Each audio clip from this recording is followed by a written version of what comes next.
Hello, Catherine. Good to talk to you again. Hello, Robert. Thank you so much for hopping on today. I'm so glad to see that the tech is functioning well. There's always a moment where we have to just make sure things are humming along. So, if anyone in the audience isn't able to hear us, please leave a comment below and we will be sure to see what's going on and fix any of that. But nevertheless, I'm so excited you're all here to join us today for a very special Q&A with none other than Robert Barclay himself.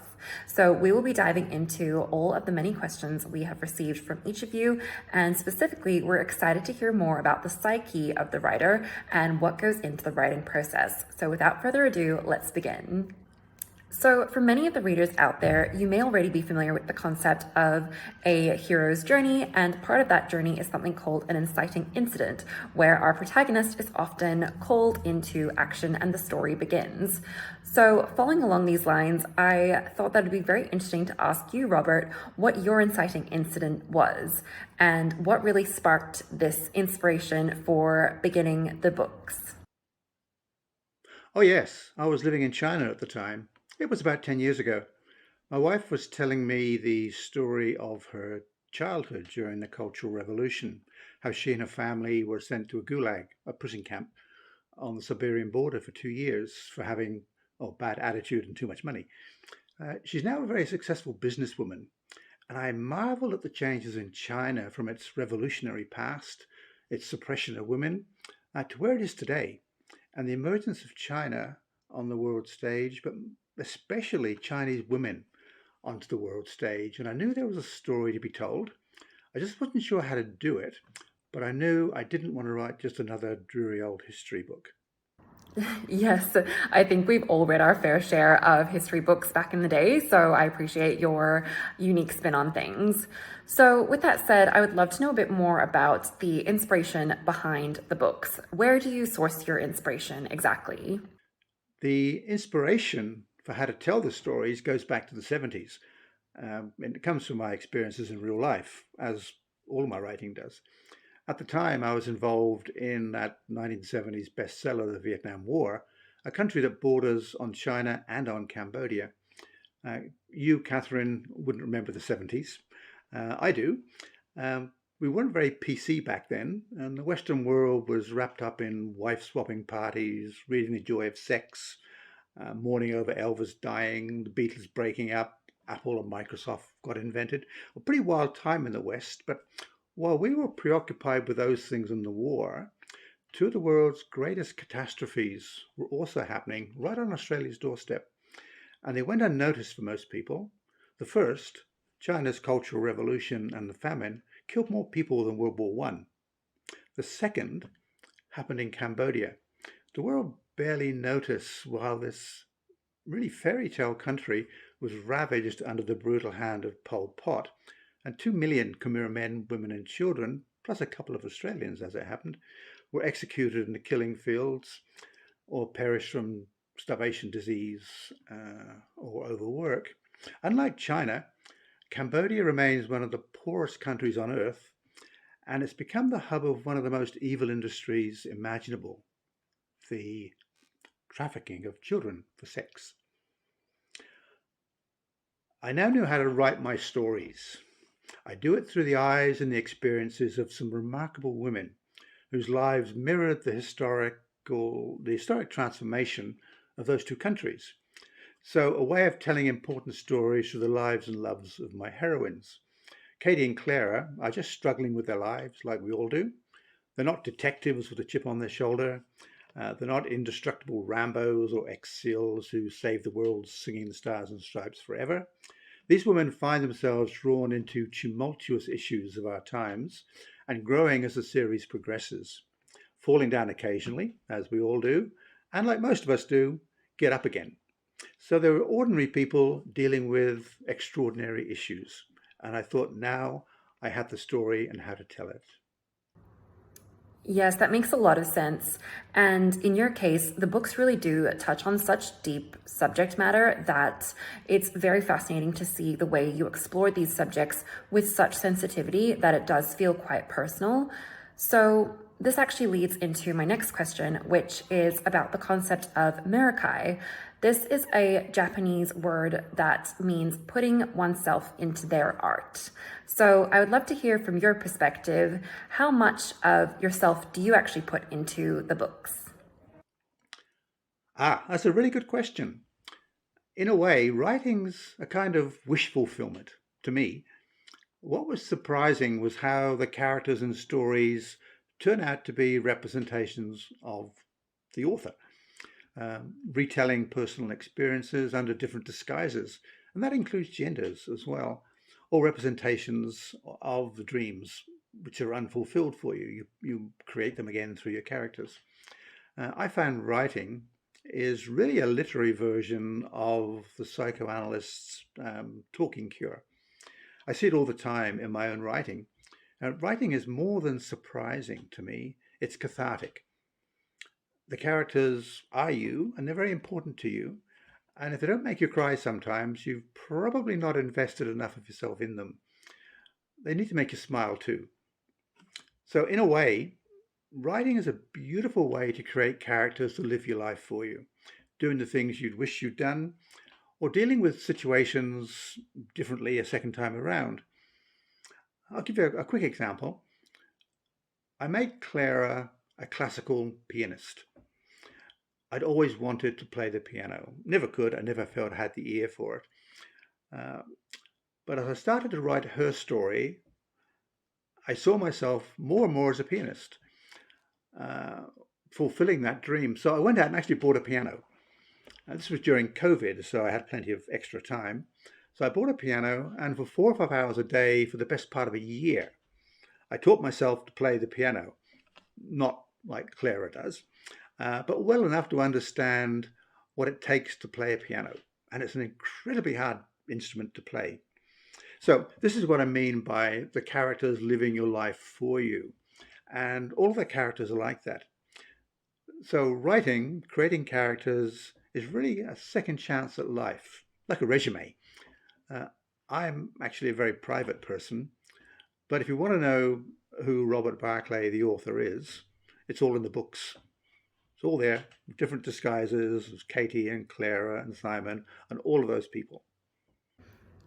Yes, that's really fascinating to hear.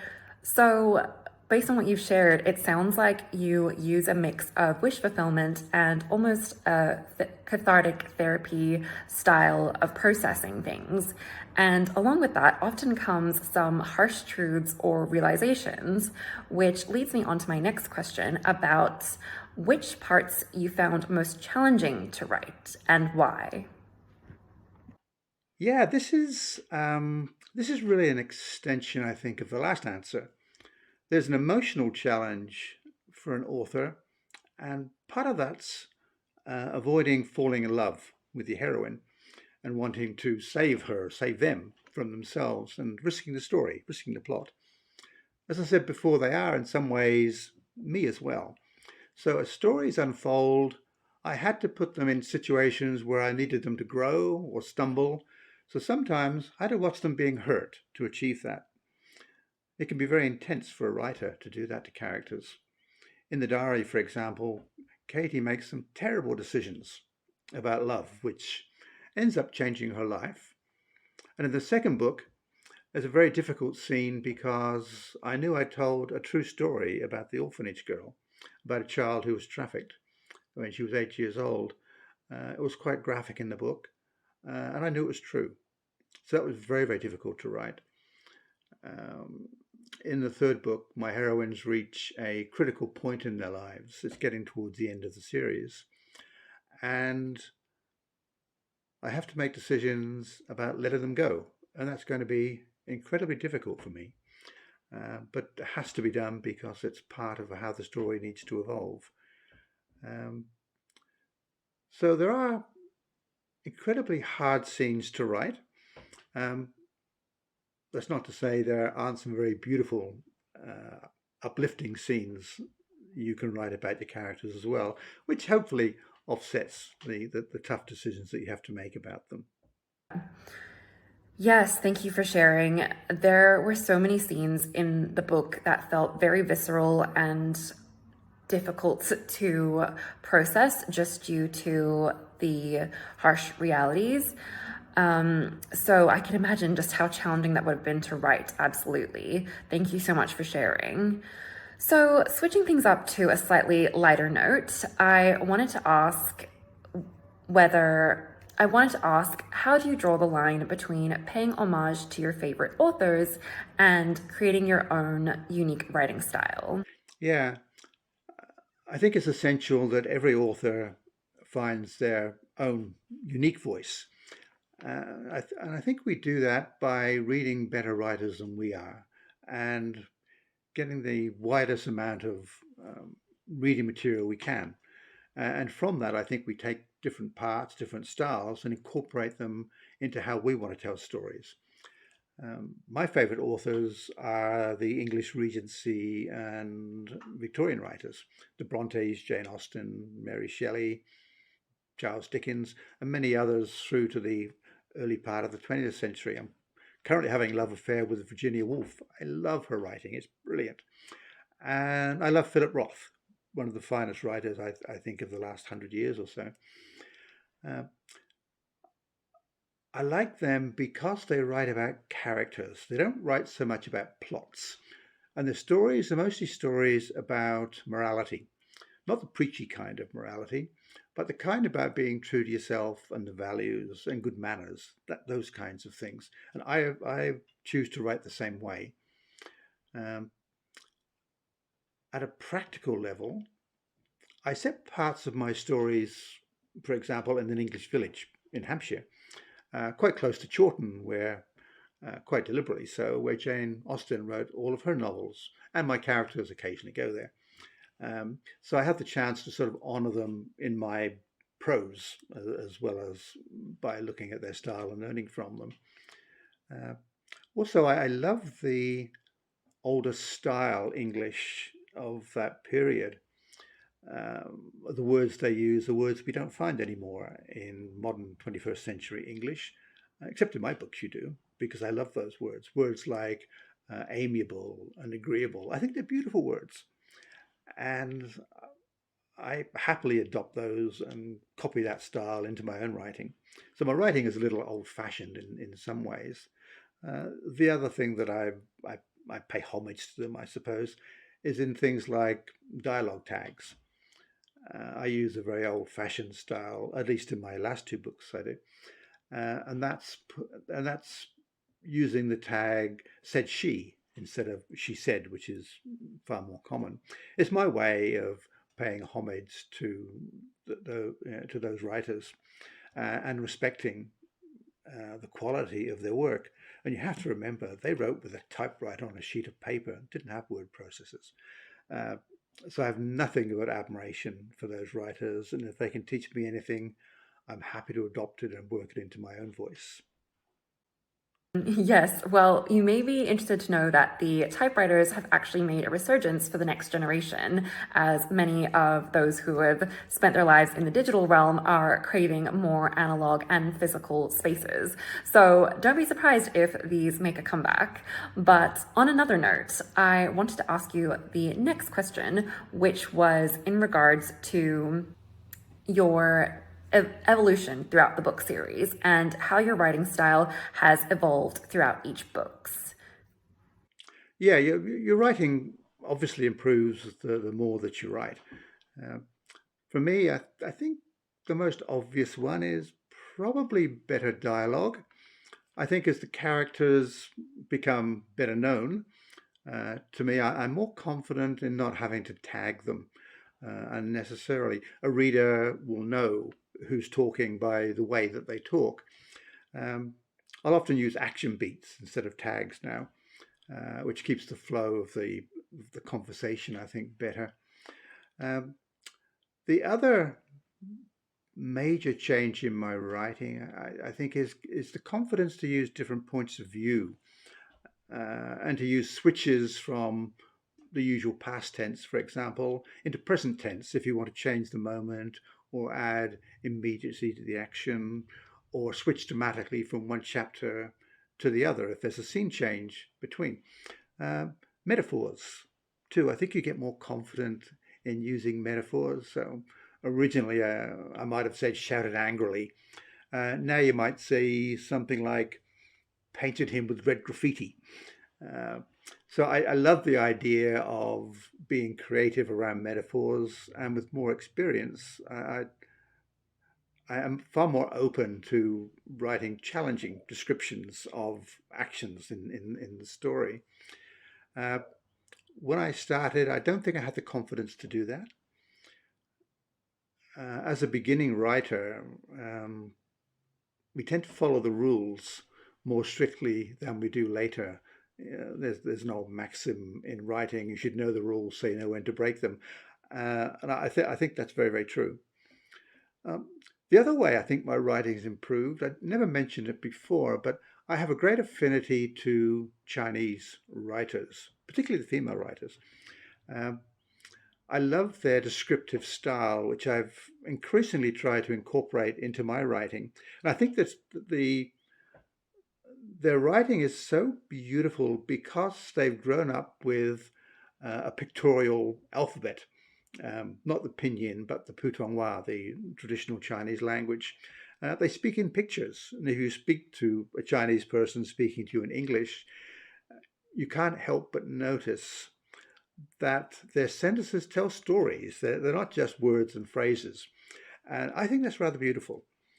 So I've lived for many years in China, and I've tried very much to develop that style. And I think writing literary fiction gives you the ability to be a little more wordy and write scenes with more description about them. It's another reason I love that kind of fiction. So there are changes. Your stories do evolve, and your style certainly evolves.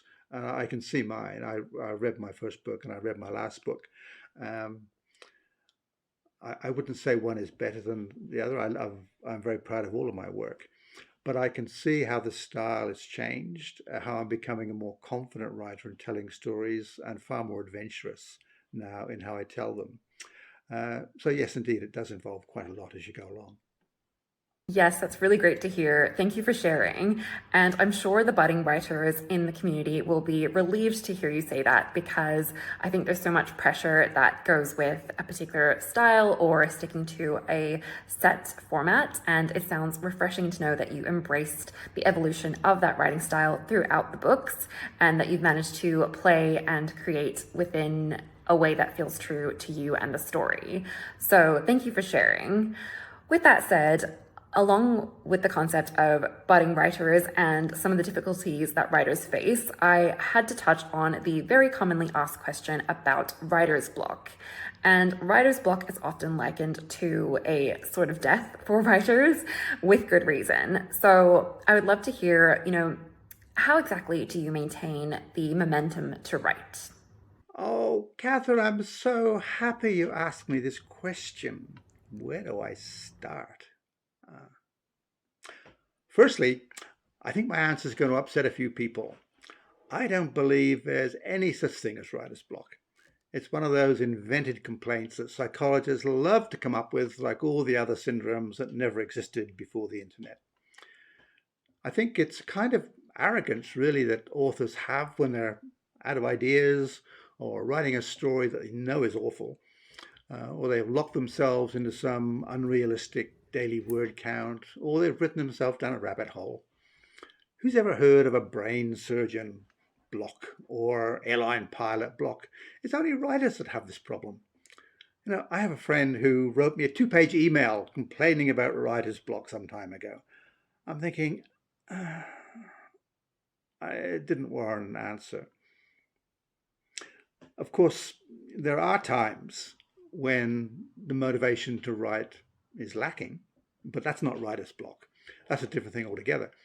It just means your attention's somewhere else. And the way to deal with it is to work out where the mental energy is going, deal with it, and get writing again. Well, I was not expecting that answer, but it is very refreshing to hear. And it does make me wonder how much language or conversations we picked up from the internet that don't necessarily need to apply. So, yes, I think that that's definitely something we can explore further. Thank you for sharing. So, in line with the next question, I wanted to ask a bit more about the process of writing because many authors or writers liken the writing process to a never ending story. It's hard to know exactly when to finish the story, how it's going to evolve, and what really is that finale. So, from your perspective, I would love to know when exactly do you know that the book has been complete to a satisfactory level? Hmm. It never does, if you mean the editing. There comes a time for every writer when you do have to let your baby go out there and find its way in the world, which I expect is hard for every writer. Certainly it is for me. Uh, but I think it depends on what you write. For example, genre fiction, we're talking romance, crime, young adult, sci-fi, that kind of stuff, and so on. It gets driven by plot, and at the end, there's a conclusion. It's over, the murder's solved, the world's saved, the couple live happily ever after. Um, I like and I write literary fiction, which tries to make sense of the world around us by exploring the human condition and focuses on characters. And there isn't that certainty of a happily ever after. It's always going to be continued. The characters continue on their journey, and readers and the writers can imagine where they might go. We want to wonder what will happen to the characters next, and based on what you enjoyed in the story, rather than simply arriving at an ending as you do in genre fiction. So there are I think, two distinctive literary styles. One is literary fiction, which is about characters, which I love to write because it gives you much more freedom, I think, to tell stories. And there's genre fiction, which is about a start, some action, and a happy or unhappy ending afterwards. So it depends. It's a never-ending story in some ways. In other ways, depending on the style, it certainly does have an ending. Mm, yes, thank you for clarifying. That makes a lot of sense. So, I am mindful of the time. We have two questions left to go. I feel like we could talk about this all day, but I would love to touch on something we began discussing in the very first question, which was the concept of you not wanting to write another historical book. So, there is a saying that reality tends to be stranger than fiction. And along with that, your books do have quite an extensive historical and factual research to back them. So, I'd love to know how exactly do you balance the factual accuracy that goes to and within the books with a fictional narrative that conveys the message? Oh, Catherine, even novels are true, Uh, I think readers are smart and they invest money, but mostly their time in a book, and they want to escape into an imaginary world or setting that the writer creates for them. That's what storytelling is, after all. But you're right, my books present facts about the world, so they must be accurate when I do, because readers, they do check or they know. For example, at a basic level, there's one set of facts about wisteria flowering in spring. So you can't have your heroine admiring them in midsummer, no matter how lovely the scene sounds to you. Um, Reader might be a gardener, and they'll know, and you'll lose them, and they'll switch off. The same with timelines. Historically, things happen when they happened.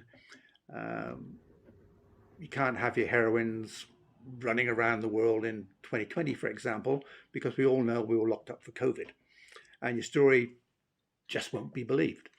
Um, and there was a cultural revolution in China. Cambodia is the hub of child sex trafficking caused by the moral decay resulting from Pol Pot's regime. The rainforests in Brazil and Sierra Leone and Kalimantan are being destroyed, and activists are being murdered. So facts set a context for your books, and they must be accurate in time and place. Beyond that, the writer can weave any kind of imaginary narrative they like. Uh, People know they're reading a novel, but it doesn't give a writer a free pass to change history because the internet lets people check fact instantly. And readers, no matter how good your story is, they don't like to feel cheated. So I think you need to strike the right balance by factual accuracy and then tell whatever story you think people would like to read. Yes, thank you for sharing. I love that response, and I'm sure your audience will appreciate it too.